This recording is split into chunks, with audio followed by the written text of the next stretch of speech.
dadka reer Minnesota ayaa caawa aanan seexan guryahooda waxa ayna banaanka isugu soo baxeen dibadbaxyo waaweyn oo ay ka dhigayaan meeshii ay ku dhimatay gabadha saakadii horeeto. waxaa jirta in ciidamada ICE guud ahaanba magaalada laga laayahay gaar ahaan goobihii saakadii horeeto ay ka howlgalayeen ee ciidamadu ay joogan iyo saraakiisha. kadib dilka marka uu dhacay maanta magaalada Minneapolis guud ahaanba dadku waxa ay noqdeen kuwo wadooyinka qabsaday. bal ila arka qaar kamid ah dadweynaha reer Minnesota sida ay si cara leh uga falceliyeen dilkii toogasho ee gabadhaasi hooyada ahayd loo geystay. markii askari ka tirsan ciidamada ICE uu ku dilay toogasho haweeney iyadu kamid ahay dadyoogii ka soo horjeeda ciidamada ICE isla markaasina joogta goobtii howlgalka ay ka sameynaysay ayaa waxaa xirmay guud ahaanba ganacsigii magaaladaasi.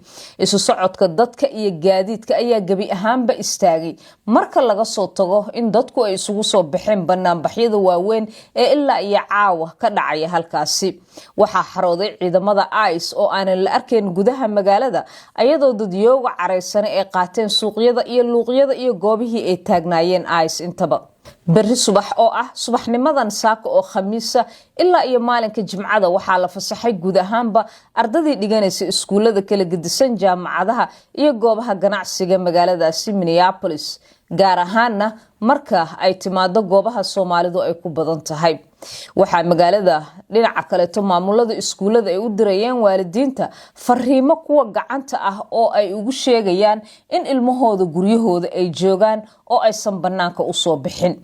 gobolka ayaa waxa uu galay bandow xag ilaahay ka yimid gaar ahaan markii ay dhacday dilkii maanteeto. labada dhinac ee maamulka Minnesota oo ay barbar taagan yihiin laamaha amniga hadii ay noqoto booliiska hadii ay noqoto sheriffska hadii ay noqoto National Guard-ka gobolkaasi iyo sidoo kale madaxweyne Donald Trump iyo ciidamada ICE halkaas uu diray iyo laamaha amniga ee heerka federaal oo ay kamid tahay Homeland Security-ga iyo FBI iyo qaybo kale ayaa dhinacyaduba warbaahinta waxay isku weedaarsadeen hadallo kulkulul isla markaasina laga qiyaas qaadan karo xaajada halka ay gaarsiisan tahay colaada ka soo cusbooraatay magaalada Minneapolis oo ciidamadii ugu badnaa madaxweyne Donald Trump uu ku daabulay halkaasi si ay u sameeyaan sida uu yiri arrimo howlgalla ah oo la xiriira dabagalla ay ku sameynayaan dhaqaale lunsasho lagu sheegay gobolkaasi iyo musuqmaasuq baahay iyo sidoo kale wax isdaba marin xagga hay'adaha socdaalka ah amaba dadyow si sharci darro ay ku joogaan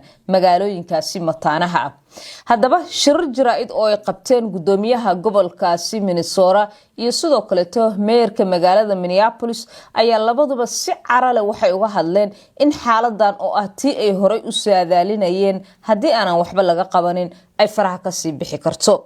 haddii aan soo qaato meerka magaalada Minneapolis Jacob Frey ayaa waxa uu falkii dhacay ee dilka ahaa uu ku tilmaamay mid ciidamada ICE ay u geysteen si bareera isla markaasina cidii geysatay ee mudan tahay in sharciga la hor keeno asagoo dhinaca kale hadallo caro ay ku jiraan iyo caay uu ku dhex daray in ay degdeg uga baxaan ICE gobolkaasi. waa intii aan maanta horeeta aan idin soo sheegnay balse waxaa sidoo kale qabtay shir jaraa'id goor dambe oo galabteeta ah gudoomiyaha gobolkaasi Minnesota Tim Walz oo ah ninka sheegay horeyba inuu si dib dambe isu soo sharaxaynin xasaradaha ka jira gobolkaasi awgeed iyo dhibaatooyinka saameynta ay ku yeesheen ololihiisa awgeed ayaa mar kale waxa uu ku celiyay intani horey uu uga digay isla markaasina dhimasho iyo dhaawacba inay imaanayaan ay ahaayeen wax ay horey u sii saadaalinayeen.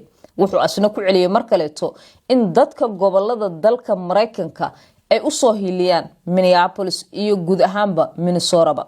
waxa uuna sidoo kale sheegay in ay muhiim tahay ciidamada ICE in uu la noqdo Trump isla markaasina la hor keeno cidii ka dambeysay falkan dilka ah maxkamadda. maxaa kamid ah hadaladiisii Tim Walz. To Americans, I ask you this, please stand with Minneapolis. To Minnesotans, know that our administration is going to stop at nothing to seek accountability and justice. The State Bureau of Criminal Apprehension are working on the investigation.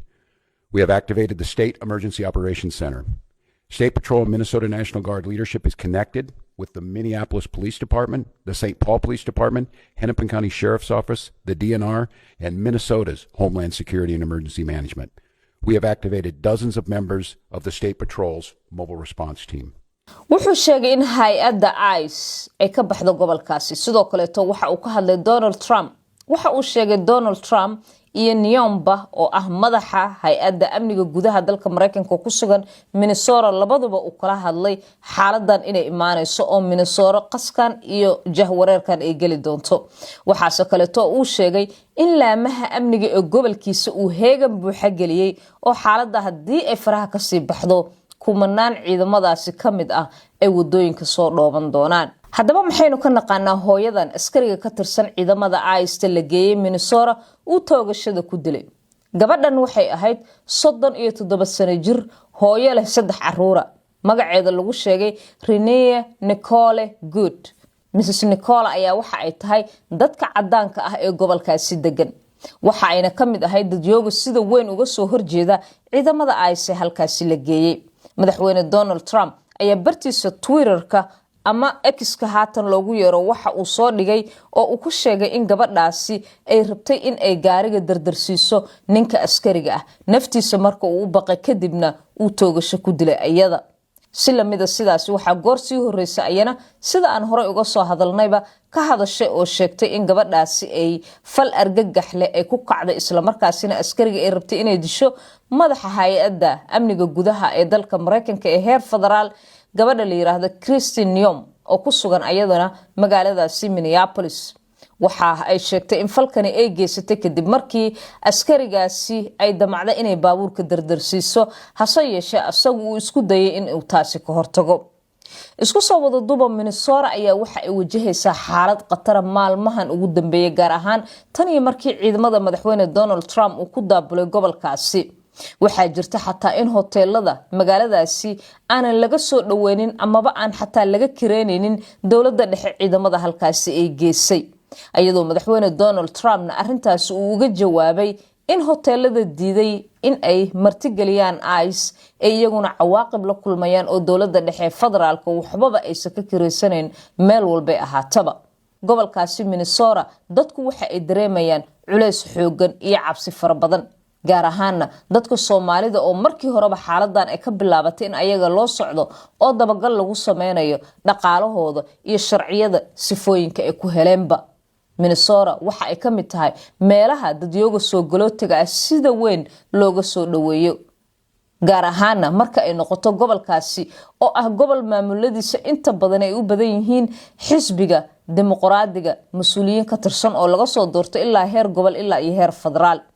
waxaa jirtay in 24 saac ugu dambeysay xildhibaanada xisbiyada dimuqraadiga iyo jamhuurigaba ay si guud isha uga hayeen gobolkaasi, waxaana isla caawaba la arkayay qaar ka mid ah mudanayaasha baarlamaanka federaalka ee laga soo doortay halkaasi oo Senator Tina Smith ay ka mid tahay in ay soo markaasi dhigayeen barahooda bulshada argagaxa arintan ay ku reebtay iyo cabsida ay u qabaan gobolkaasi.